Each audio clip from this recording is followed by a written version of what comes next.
Hi guys and welcome to Trazone.com. This is Mohit Soni. What you're looking at is the Range Rover Velar for the year 2024. It has received a good amount of facelift because there are subtle changes here and there to refresh it up entirely. This has been done to make sure that the competition that the Velar goes against has a tough fight, and the Velar of course goes against the likes of the BMW X5 and the Audi Q5 and the Mercedes GLE. So that's where this product has been pitched, but of course at a slightly more premium, as always with JLR.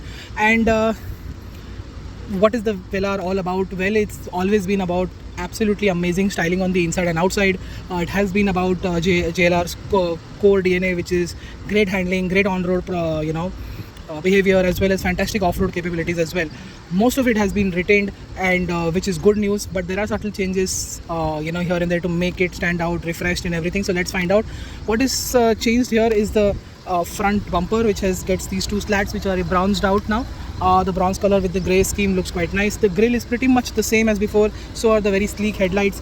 Everything sits very flush. I remember my words from the last time I drove the Velar, which was a couple of years ago, that everything sits very flush, very smoothly integrated into everything. So these are the new accents here and here that have been added to the new car. Side profile remains unchanged, which looks fantastic. Very coupe-ish, yet very boxy, and you've got these just about enough glass room, but the metal to glass ratio is slightly higher when it comes to the door, because it is quite bigger. Usually it's of the same or similar size. At the back, this is what you get. Pretty much nothing has changed, but the LED lights inside the tail lamp here are slightly different than before, and it sort of retains the old design ethos pretty much the same way earlier it was. Again, this is a minor facelift on the inside, on the outside. Going on the inside, what you can see here, it retains its very big, almost 600-liter boot, which has a lot of practicality. You can fold down the seats from this button, you can use these hooks, you have this charging point, you have this full-size spare wheel, which is always welcome, and JLR is only one of the few manufacturers who get it right in the luxury space. You've got nets, same things on that side as well, to fold down the seats and use the plugs. And electronic tailgate is on offer. 360-degree cameras are on offer, so are the parking sensors. They are also 360-degree. At the back, the seat is reclinable and the adjustment is power. As you can see, it's moving ahead, so you can adjust it accordingly. Let's sit behind my own 511 driving position. Very good knee room, very good leg room as well. You've got your own climate control here. Surprisingly, the vents are still very old school for a car of this price. Armrest with cup can holders, very large, just about large door pads here. You can keep some stuff here as well, and those are super duper heavy. Full size panoramic sunroof is on offer, really elevates the cabin experience altogether. And even the door pad here sort of looks very artistically done. It's got the right lines, the right design. You've got some pockets here as well, and here too. And yeah, that's it. I am pretty comfortable. Under the support also is quite good, and which is always great. You've got a charging point here as well. It's a 12-volt socket, and yeah, the view from here at the back is quite good. And you've got 3 adjustable headrests and 3 pointed seat belts. Of course, 5-star NCAP rated.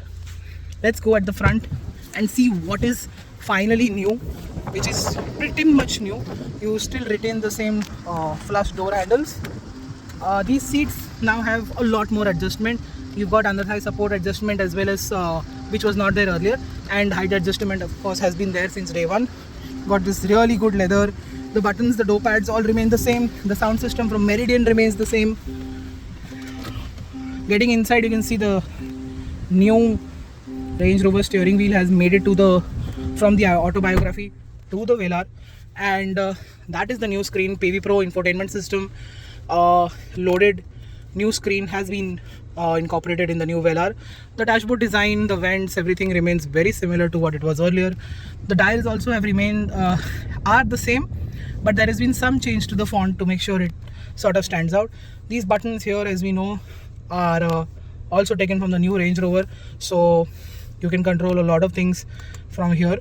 And at a press of a button, these direction these buttons change, and you can go from a lot of settings. You can choose your display layout, which I think is pretty much the case even with smaller cars right now. So this is of course much more loaded in terms of information, dramatically overloaded in fact.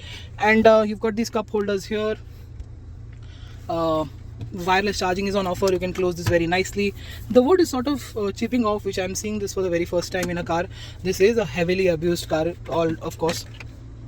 Charging points, some space to keep some stuff. Very old school way to see, open the glove box, which is locked, and it's just got enough space. No lighting, no cooling. Surprisingly, that's omitted. You've got your SOS system here. That is the big button for the sunroof, which is for the shade, and that is for your emergency calls. So all of that is here. The big, of course, is this wireless Apple CarPlay Android Auto, low traction launch, vehicle dimensions, so water wading sensing capacity can be shown here. You've got fantastic cameras all around. They are 3D as well, so you will really get a very good view of what is all around you when you are parked. And I think that's the problem a little bit, because now if I want to go back, I can't. So I will have to go back into home, then press this and then get here. There is no back button for that. So that is something that could also be better. Again, yes, it's taking a lot of time. The touch responses are taking some time, and they're moody as well. So that will take some time getting used to. Let's keep it how it was. Cancel this, and then again I'm back to the home screen instead of the menu screen. That's something needs to be fixed. Air quality is on display here. You can get everything to fix at a touch of a button. And go into modes now. You get the auto brake hold, auto start stop, and dynamic stability control. All of that can be accessed from here. As you can see, it is now pretty much a buttonless dashboard. Everything has been fixed inside, and this has been given here to make sure you can use all the three screens, three verticals that are inside the screen. I wish for a car of this size the screen could have been bigger, and this could have been omitted. But nevertheless, this new infotainment system is way ahead of what JLR has been using for most of their cars, and that is a big move, and that is a welcome move indeed. The AC seems to be working fine in our condition. At fan 1 itself, it's been cooling the cabin quite well. The Mumbai temperatures are of course fluctuating much worse than anything that you can imagine right now. So I can immediately tell you that AC is working quite well. And you've got a very nice layout. In fact, screen. In fact, the fonts, graphics, layout, the colors, everything is very special. It does feel really special, very unique than anything else in the market right now. The Germans can feel a little bit very close to each other. This and the Swedes are very different, and this is the absolute best in that regard. It is a welcome movie. We are very happy to see the PV Pro doing really well, but of course there is some room for improvement as well. And you've got ventilated seats in this car, and heating as well. There is a massage on offer on as well, so the feature list has gone quite up. You need massage seats and ventilated seats in a luxury car of pretty much which can cost above 70 lakh rupees now, because lower spec cars are also getting that very easily. And you've got your own navigation as well. The sound system is good enough, and this lever here sort of feels a little bit slightly fragile, because I've seen this in the bigger Range Rover as well. I think this test car maybe has a little bit of an issue, because again it has been used quite well. And the seats are quite big. Like I told you, the new adjustment is welcome. You've got these very nice sofa like headrest cushion, which makes things much more comfortable. You've got your nicely done sun visor. You can close this. This is a fixed roof. Thank you so much, JLR. And your speakers, so mics for the Bluetooth. And you've got electric, don't worry, electric adjustment for the steering. Yeah, that's it. You've got a charging point, space to keep some stuff, wireless charger here. Close it, and it looks neat. And the overall dashboard and the overall look is quite fantastic indeed. The colors chosen for this specific car is also quite good. Let's jump to the driving part and see how the Range Rover Velar is like to drive. So we are out driving the Range Rover Velar in the diesel automatic, guys, and how is it like to drive, and what do I remember from one of my last impressions of the Velar. It is pretty much similar to what it was. What I can tell you right now is that it definitely feels much more refined than before. The noise inside the cabin, especially the engine noise, is a little bit less than before, and this aids in the luxury aspect quite well. Now, wind noise and road noise is well in check, and the cabin is well insulated from outside noises. In terms of drivability, it has always been good. It feels that it is very similar to the previous version as well. So low end and mid range torque is of course good, inherently good, because this is after all a turbo diesel making around 190 bhp of power and around 400 meters of torque, which is very good number. Made it to an 8-speed automatic. The automatic was a bit of a concern earlier because it was a little bit slow shifting on the upshift and downshifts both. It now seems much more adept than before, and or maybe I'm getting used to it, because with all that torque you have drivability all the time. So there is very little gear change, changes required, gear changes required to move ahead.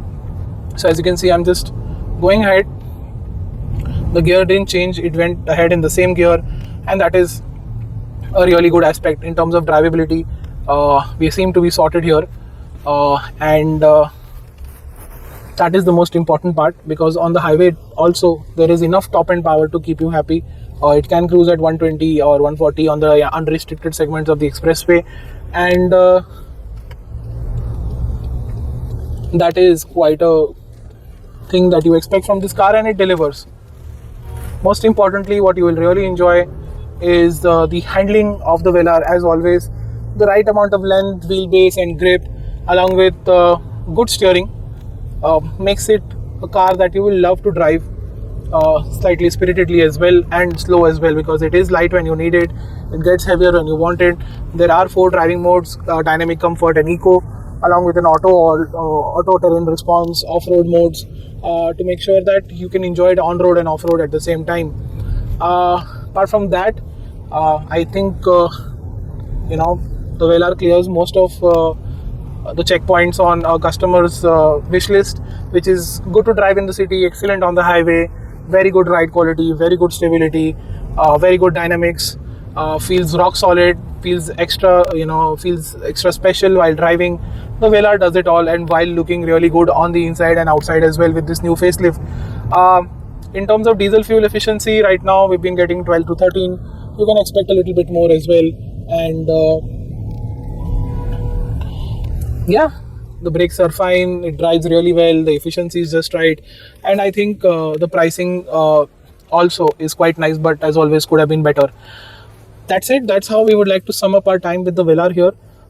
It is a proven product after all, inside and out, and that's it. Thank you so much for watching. See you next time in the next video. Until then, goodbye.